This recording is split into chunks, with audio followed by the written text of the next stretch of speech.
Hello everyone, welcome to Dog Day Chess. This is my very first YouTube video posting on my first YouTube channel, so I'll give you a little background on myself and what my plans are for this channel.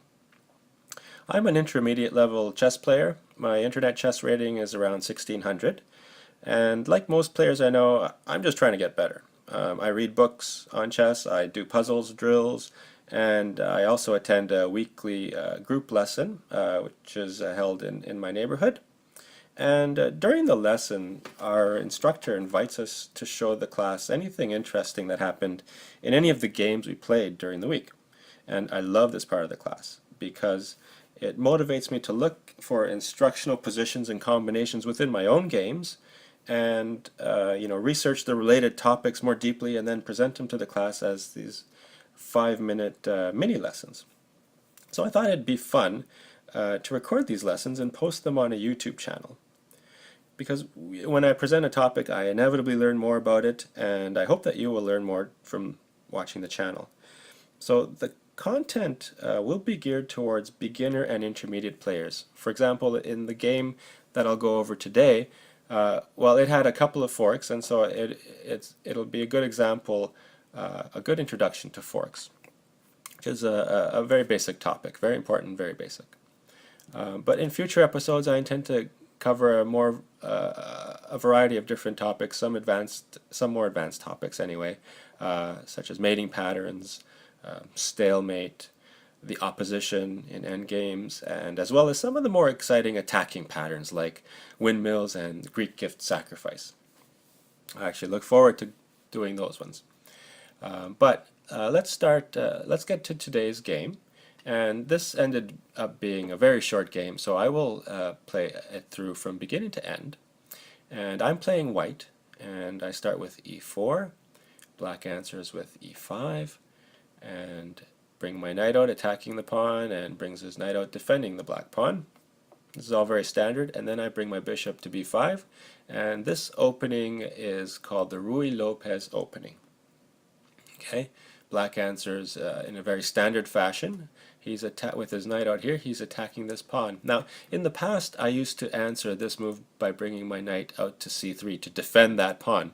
But I've since learned that there's a better answer at this point, which is to castle.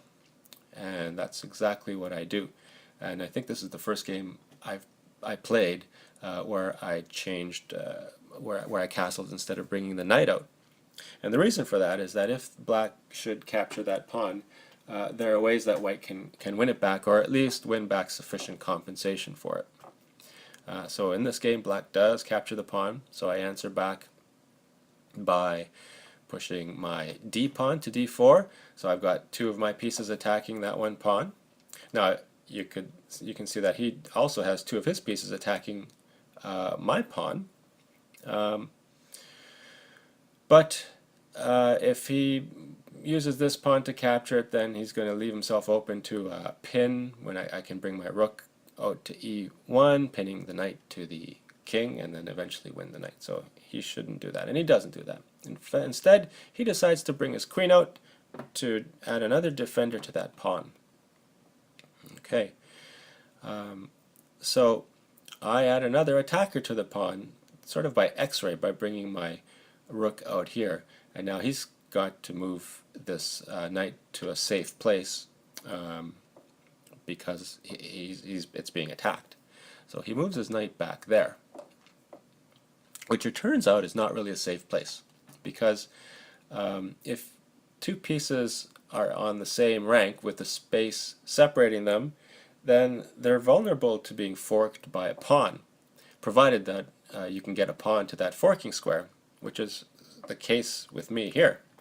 And before I do that, I exchange off the minor pieces, and I think I was trying to open up some lines of attack to the king, and then I do the fork. One move attacking two pieces at the same time. Okay. Now, if one of the pieces you're forking captures diagonally, like the queen or the bishop or even the king, then you have to make sure that your pawn is backed up by one of your own pieces. Otherwise, the queen could just capture back and I would lose a pawn. With other types of pieces don't capture by diagonally, like a knight or a rook, that's not necessary. So that's one thing to keep in mind. And the other thing to keep in mind is that it's sometimes possible to save both of these pieces being forked. For example, if this pawn were not here, then black could move his queen to safety by moving it here to g6, checking my king, requiring me to get out of check, take a move to get out of check, and then in the next move move his knight to safety. But that's not the case here. So black does the best he can do. He saves the most important, the more valuable of the two pieces, which is the queen, moving it there, allowing me to capture the knight. And I capture it with a discovered check on the king, moving the pawn off of the e-file, resulting in the rook checking the king. So I like how things are going at this point in the game.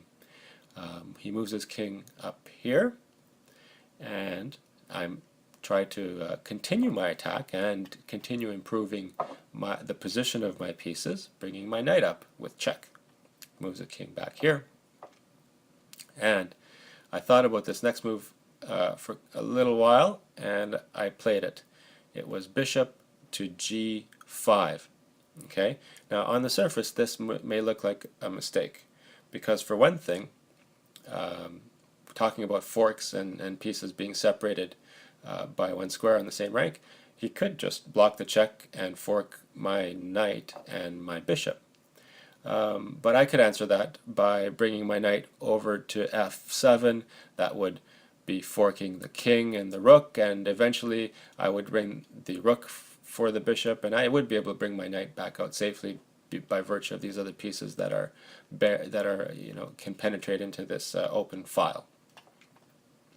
But there's a more obvious reason why this looks like it's a suicide move for the bishop, and that's because the queen can simply capture the bishop.